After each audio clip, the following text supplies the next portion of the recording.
Como eu estava dizendo, a primeira passagem que fala sobre a vinda de Jesus, a primeira promessa de Deus está em Gênesis 3,15. E depois Deus começa a mostrar, através de algumas histórias da Bíblia, o advento deste Messias, do Jesus que nós conhecemos. Nós podemos ver, por exemplo, a história de José. José é um tipo de Cristo. E quando ele é vendido pelos seus irmãos por 20 moedas de prata, a mesma quantidade de moedas que Jesus também fora vendido, ele é entregue na mão de pessoas e ele é enviado para o Egito. Ali no Egito, ele casa e ele constitui família, ele tem uma esposa gentia e ele gera filhos gentios para si. Depois que os seus irmãos se apresentam a ele, e depois que vem também com Benjamim, o seu irmão mais novo, que representa o remanescente de Israel, ele então se manifesta para os seus irmãos. E chorando ele diz: eu sou José, que fui enviado para cá, para que houvesse vida. Então Jesus também foi enviado para os gentios, para que houvesse vida para o povo gentil. Em Isaías capítulo 7, versículo 14, o profeta Isaías, vaticinando, ele disse: eis que uma virgem conceberá e dará à luz a um filho, e o seu nome será Emanuel, que traduzido é Deus conosco. Então essa promessa está em Isaías 7,14, você pode depois checar na sua Bíblia. Em Isaías 9, verso 6, diz o seguinte: porque um menino nos nasceu, um filho se nos deu, e o principado está sobre os seus ombros, e o seu nome será Maravilhoso, Conselheiro, Deus Forte, Pai da Eternidade e Príncipe da Paz. Então essa característica, ombro, é autoridade. Jesus ele viria para manifestar a glória do Pai. Quando ele esteve na terra, ele disse: quem vê a mim vê o Pai. É muito difícil nós olharmos para Jesus e interpretá-lo como uma pessoa de má índole, uma pessoa má, uma pessoa que castiga, como muitos têm tentado mostrar isso de Deus. Mas eu quero me aprofundar um pouco mais. Quando Jesus estava na terra, os seus discípulos perguntaram para ele e disseram: Jesus, quando é que tu vens, Senhor? Quando será a tua vinda? O fim dos tempos. Jesus ele não disse, ele disse assim: olha, ninguém sabe o dia e a hora em que eu virei, nem os anjos, e também eu não sei. Eu não sei se ele já sabe agora, mas quando ele estava aqui na terra, ele disse que ele não sabia. Agora, meus irmãos, Jesus ele deixa sinais. Ele diz: vocês olham para o céu e veem uma nuvem escura chegando, então vocês sabem que vai chover. Então vocês olham para o campo e vocês veem que ele já está branco e sabem que chegou a colheita. Então Jesus estava falando o quê? De sinais, que nós teríamos sinais, tanto para a primeira vinda como para a segunda vinda. Veja bem, Deus tem uma forma de trabalhar, uma forma de operar, de manifestar datas através de sinais. E quando nós lemos na Bíblia o advindo da primeira vinda de Cristo e confrontamos, como por exemplo, com o livro de Daniel, que é um livro profético, o Apocalipse do Velho Testamento, nós podemos ver o seguinte, vamos lá. Livro de Daniel, no capítulo 9, eu vou ler aqui para vocês. Quando Daniel ele recebeu a presença de Gabriel. Olha o que ele diz assim. O Gabriel disse assim no verso 24. 23, vou ler do 23, é melhor. Ele diz assim: no princípio das tuas súplicas saiu a ordem e eu vim para te declarar, porque tu és muito amado pelo Pai. Toma, pois, bem sentido da palavra e entende a visão. Então Daniel ele tinha tido uma visão e o anjo veio revelar para ele o que era esta visão. 70 semanas estão determinadas sobre o teu povo. Quem era o povo de Daniel? Judeu, muito bem, Israel.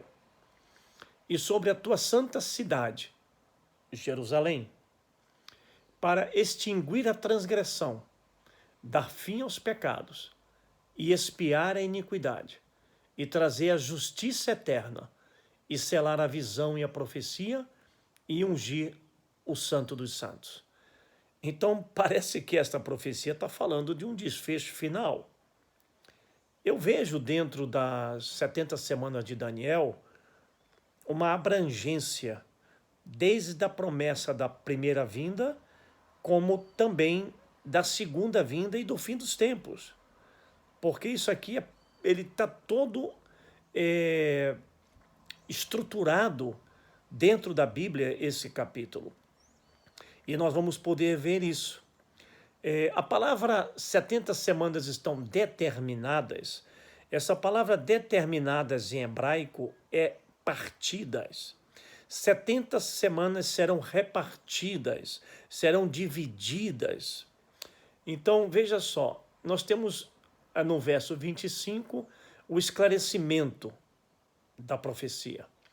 Sabe e entende, desde a saída da ordem, para restaurar e para edificar Jerusalém até o Messias, até a vinda do Messias, o príncipe, 7 semanas e 62 semanas.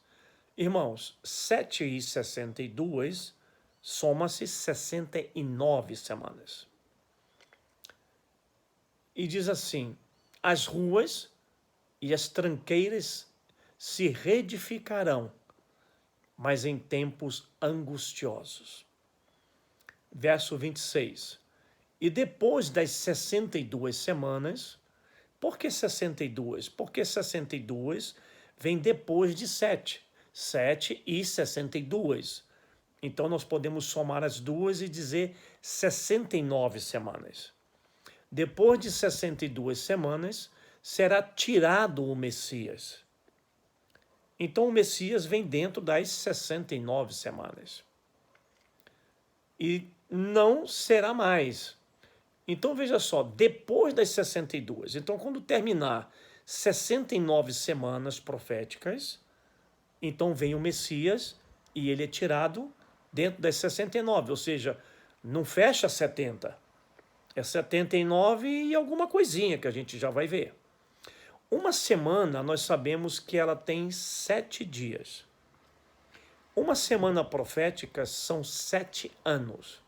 70 vezes 7 são 490 anos. Então, a profecia de Daniel é relacionada a 490 anos. Então, ele fala que dentro de 69 semanas, que são 483 anos, desde a saída da ordem para edificar e reconstruir Jerusalém, até o Messias, o príncipe, se cumprirão 69 semanas. 483 anos. Muito bem. Seguindo aqui, meus irmãos, para nós não perdermos a linha. Esta profecia, ela saiu no ano 457 a.C. 457, o rei Artaxerxes, famoso Assuero, na nossa linguagem, liberou Neemias para a reconstrução dos muros e dos portais de Jerusalém. Essa obra levou alguns meses para se concluir. Se nós somarmos 457 mais 26 anos, teremos 483. 26 da era cristã, depois de Cristo. Aí você vai dizer assim, tá, pastor, mas está faltando 4 anos. Porque 474 mais 26 dá 479. Está faltando 4 anos. Mas, meus irmãos, a Igreja Católica, quando criou o calendário gregoriano, isso está no famoso Google, você pode pesquisar, eles admitem que houve um erro de 4 anos no calendário gregoriano, quando mudaram do calendário universal, que vinha dos judeus, dos mesopotâmios, medos e persas, babilônicos, para o nosso calendário gregoriano, que nós temos hoje, que são constituídos um calendário solar de 12 meses, 365 dias e 6 horas. Então, meus irmãos, veja bem, se nós observarmos Lucas capítulo 3, nós vamos ler ali que Jesus tinha aproximadamente 30 anos. Então a profecia de Daniel, ela é cirúrgica. Jesus veio exatamente 483 anos depois da ordem de Artaxerxes para a reconstrução dos muros da cidade. Desculpa, eu cometi um engano, é no ano 457 e não 474. Tá? Eu inverti o número. O ano 457 a.C. Mais 30 anos seria 483. Menos 4 do erro do Gregório, seria esse número. Jesus estava na terra como o Messias.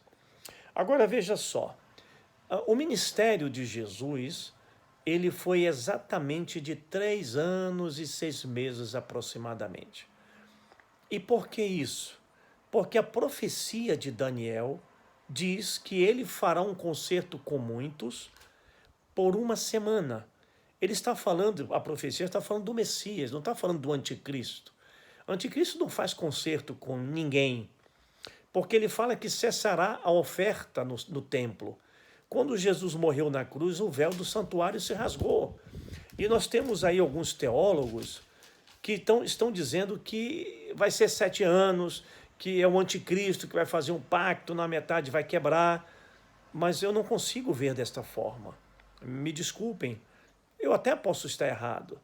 Mas veja bem, Jesus veio e durante 3 anos e meio, o que representa 3 anos e meio? Representa metade da última semana de Daniel. Da última semana, porque ele veio na última, mas ele não cumpriu a última inteira. Senão o mundo teria acabado. Ele interrompeu, ele foi cortada, como diz lá no princípio, 70 semanas serão divididas, cortadas. Então a última semana foi cortada ao meio. Deus pegou e fez isso. 3 anos e meio se cumpriu em Jesus, e 3 anos e meio vai se cumprir após arrebatamento da igreja gentia. Quando José foi se apresentar aos seus irmãos, ele não levou a sua esposa e seus filhos para apresentar. Ele colocou-os no castelo, no lugar seguro. Assim Jesus vai fazer conosco. Antes dele se revelar para o povo judeu, os ortodoxos, ultra-ortodoxos, antes dele derramar o Espírito Santo sobre o povo judeu, ele vai arrebatar a igreja, vai colocar lá nas bodas do Cordeiro e vem se revelar para os remanescentes, para os seus filhos remanescentes. Então, meus irmãos, seguindo aqui a profecia de Daniel, e diz assim, olha: e depois das 62 semanas será tirado o Messias e não será mais. E o povo do príncipe que há de vir destruirá a cidade e o santuário, e o seu fim será como uma inundação, e até o fim haverá guerras, não estão determinadas assolações. Então, se você ler a história, você vai perceber que após a morte de Cristo, o general Tito, no ano 70, exatamente 40 anos após a morte de Cristo, 40 na Bíblia é juízo e purificação, o povo de Deus não tinha aceito o perdão através do Messias, e agora estava acontecendo um juízo sobre aquele povo. Jesus avisou isso. Jerusalém, Jerusalém, que mata os meus profetas, apedrejam que vos são enviados. Quantas vezes eu quis te acolher, como a galinha amontoa os seus pintainhos embaixo das suas asas, mas tu não quisestes. Eis que ficarás vazia e deserta, serás assolada, até que venhas a dizer, bendito que vem em nome do Senhor. Então, olha o que diz a profecia. E ele, o Messias, firmará um concerto com muitos por uma semana. E na metade da semana ele fará cessar o sacrifício e a oferta de manjares, e sobre as asas da abominação virá o assolador. Roma, o assolador, veio e causou a diáspora judaica por todo o mundo, espalhou os judeus pela Europa, pela África, por todos os países que pôde espalhar. Então virá o assolador, e isto até a consumação. E o que está determinado será derramado sobre o assolador. Então, meus irmãos, Jesus está prometendo que Deus prometeu através de Daniel que ele enviaria Jesus a partir do decreto para reconstruir a cidade de Jerusalém. Não para a reconstrução do templo, porque o templo foi reconstruído quase 50 anos antes das muralhas de Jerusalém, vamos dizer assim. Então Deus ele deu uma data específica. Ele não falou o dia e a hora que Jesus iria se manifestar ao mundo, mas ele deixou claro, bem claro, que ele viria, que ele se manifestaria naquele ano. E eu creio, nós vamos ver na próxima semana, eu vou falar para você sobre os sinais, as datas bíblicas, estruturações bíblicas, para que você veja que a volta do Senhor Jesus está próxima. Lembre-se que Isaac também é um tipo de Cristo. Abraão é um tipo de Deus, vamos dizer assim, Deus Pai. E Rebeca, a sua esposa, é o tipo da igreja. E eles se encontraram onde? Eles se encontraram no meio do campo. Isaac estava esperando Rebeca e ela veio montada num camelo. Ou seja, algo estava trazendo ela. Nós podemos dizer que o Espírito Santo está preparando a igreja, a noiva de Cristo. Quando Deus falou para Davi, que ele não construiria o templo, porque ele tinha muito sangue nas mãos, mas o seu filho, Salomão, este sim, edificaria uma casa para ele. Nós sabemos que, biblicamente, Davi representa Jesus e Salomão representa o Espírito de Deus. E Salomão construiu uma casa para Deus. Isso tudo, meus irmãos, é tipologia, é tipos bíblicos.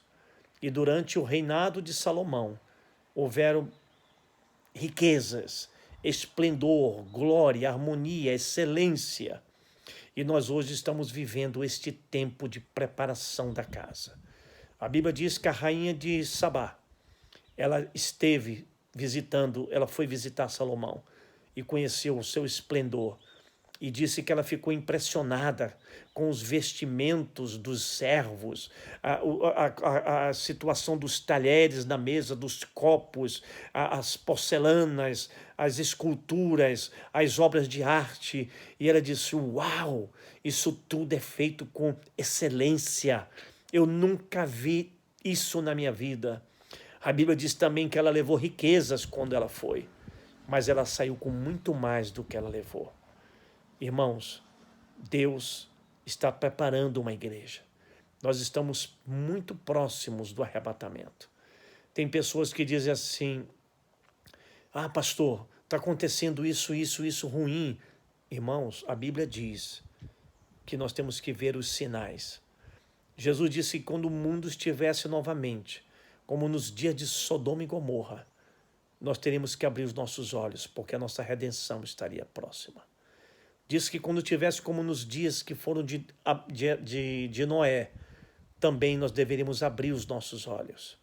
Nos dias de Noé, o homem não cria em Deus, não cria no arrebatamento, não cria na vida eterna, ele não cria em nada. Ele não cria que iria chover, ele não cria que Deus ia destruir o mundo. E hoje, da mesma forma, as pessoas não creem no que Deus está preparando. Meus irmãos, compartilhe este vídeo se você gostou. Se você não gostou, dê o seu dislike. Se você gostou, dê o seu like.